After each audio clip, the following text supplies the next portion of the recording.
Hi everyone, my name is Sarah Millard and I'm a DNP student at the University of Central Florida. This presentation will cover common topics regarding chest tubes and answer some frequently asked questions. First of all, what is a chest tube? Formerly referred to as a thoracostomy tube, a chest tube is a tube that's inserted into the pleural cavity that is used to restore negative pressure inside the cavity. It accomplishes this by draining fluid and/or air into an external device, such as a Sahara pleurovac. Indications for insertion of a chest tube include pneumothorax, hemopneumothorax, chylothorax, pleural effusion, empyema, and subcutaneous emphysema. The Sahara pleurovac is a device that connects to chest tubes in order to regulate suction and pressure inside the pleural cavity. Provided in this slide are an overview of the pleurovac, how it is set up, and how it is used. See the photo on the next slide for a detailed breakdown of the Sahara pleurovac. Shown in this graphic are descriptions of each part of the Sahara pleurovac. This is provided from the manufacturer and also accessible through My Training. This is a real example of a Sahara pleurovac connected to a patient on your unit. When providers enter chest tube management orders into Epic, they will include a prescription for either suction or water seal. Suction prescriptions range from -10 to -40 centimeters. Most suction orders for our patient population are for wet suction. Dry suction is generally only used for patients who have received a pneumonectomy, which is not common on our unit. Once the chest tube is secured onto the Sahara pleurovac, the pleurovac typically needs to be connected to a suction source, which is either wall suction or a portable suction machine. The orange float in the suction indicator window must be present to indicate active suction when connected to a suction source. If the chest tube order says it is to be on water seal, the pleurovac does not need to be set to a certain prescription or connected to a suction source. An air leak indicates the presence of air inside the pleural cavity, thus suggesting a loss of negative pressure, which is a problem. The presence of an air leak is monitored with the air leak meter on the pleurovac device. Air leaks can range from 1, low, to 7, high. It is important to note that it's normal for tidling, or movement of water inside the meter chamber, and a small amount of bubbling to occur on the meter if your patient is coughing or breathing deeply. However, if you notice that bubbling is continuous, you must assess your patient and the pleurovac for dislodgement or disconnection. Stabilize your patient and notify the provider immediately. This is an example of a chest tube order found in Epic. The order lists both chest tubes, their locations, and their type, which indicates their suction prescription. In this order, both chest tubes are water sealed, indicating that both tubes do not need to be connected to a suction device. This order also lists the provider's dressing preference, the stoma wafer window, meaning to create a hole for the tube to exit the dressing. Before going to change your patient's chest tube dressing, gather your supplies first. You will need a boat of 4x4 gauze, Vaseline gauze, a cover site dressing, Metapore tape, scissors, and a marker to date and initial the dressing. It is crucial to remember that chest tube dressings must be changed according to orders placed in Epic by the provider. However, if no dressing order is specified, change the dressing according to unit standard, which is Vaseline gauze covering the insertion site, gauze, a cover site, and Metapore tape to secure the dressing. Vaseline gauze is used to create an occlusive seal over the insertion site, lessening the likelihood of an air leak occurring. However, some patients' skin integrity may be compromised and the moisture of the Vaseline gauze may worsen it. Again, please check your orders in Epic and reach out to the provider when in doubt.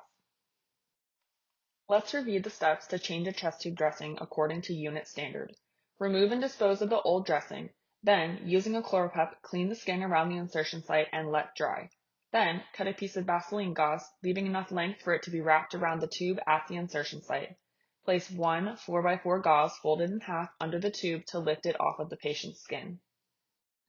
After completing the steps in the previous slide, then place one 4x4 gauze over the insertion site. Next, cut a slit into a 4x4 cover site dressing to allow the tube to exit the dressing.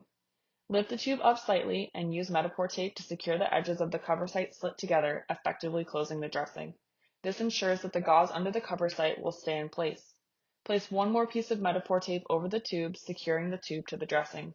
However, if the tube is on your patient's side, instead place a strip of tape 2 to 3 inches below the dressing and secure the tube to that strip.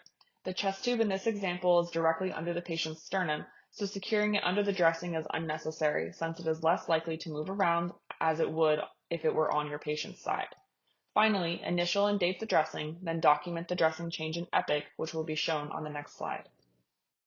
This is an example of chest tube documentation in the simple assessment flow sheet. Document the ordered chest tube prescription, such as -20 centimeters, in the function row. Document the presence of an air leak in the chest tube air leak row. This example does not have an air leak, but if your chest tube does, document where the air leak is located in the meter, i.e. 1 or 2. The patency intervention should always show tip/tilt, as it is not within the scope of a med-surg nurse to milk chest tubes. For the chest tube site assessment, it is typically clean, dry, and intact. However, note here if there are any skin integrity issues surrounding the insertion site.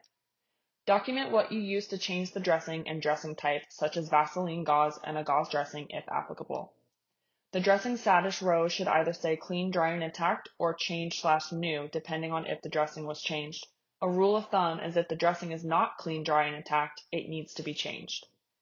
Dressings are typically changed every day or as needed if soiled. Check your orders in Epic to see if the provider ordered anything specific regarding frequency of dressing changes. Document the drainage description in the drainage description row, typically serous or serosanguinous. If the pleuravac is full and needs to be changed, indicate this in the closed drainage system change row.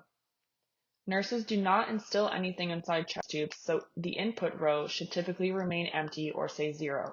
However, if providers instill medications such as TPA, alteplase, or Dornase inside the tube, document that here. Document the output from the chest tube in the output row. This should be documented on every 4 hours and at the end of your shift to provide accurate monitoring of chest tube output. Chest tubes should not be clamped unless ordered by a provider or if the Sahara unit is being changed. Providers may order a chest tube to be clamped if a clamping trial is being done to determine if a pneumothorax reoccurs in a tube placed due to pneumothorax. If no pneumothorax occurs, this indicates that negative pressure has been restored in the pleural cavity and typically the provider can remove the tube.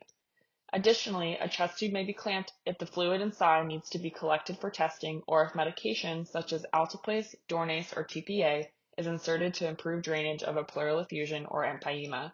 If a chest tube is clamped, ensure there is an order for if/when it needs to be unclamped. Just because a patient has a chest tube does not mean they cannot be mobile. In fact, providers typically want patients up and moving to accelerate the draining process, thus accelerating the timeline for removal. When you get a patient with a chest tube out of bed, ensure the pleuravac is kept below the patient's chest at all times. This is done to maintain gravity for drainage out of the pleural cavity.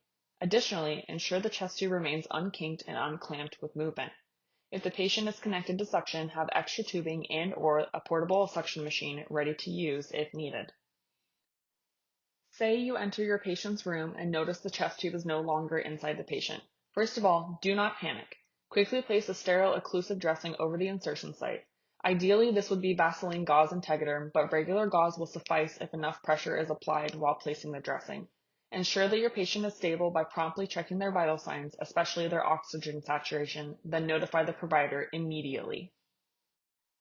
Conditions in which the provider must be notified include any changes in drainage color, a sudden increase or decrease in rate of drainage, if the chest tube becomes dislodged, the presence of any new or increased air leaks, or if the drainage stops suddenly. Some examples include, if your patient was draining serous fluid then suddenly starts to drain sanguineous fluid, you must notify the provider.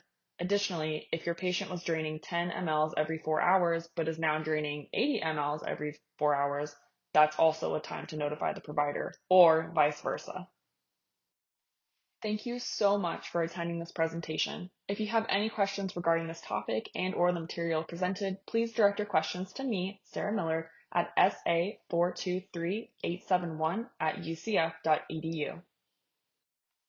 Here are the references used to create the content provided in this presentation.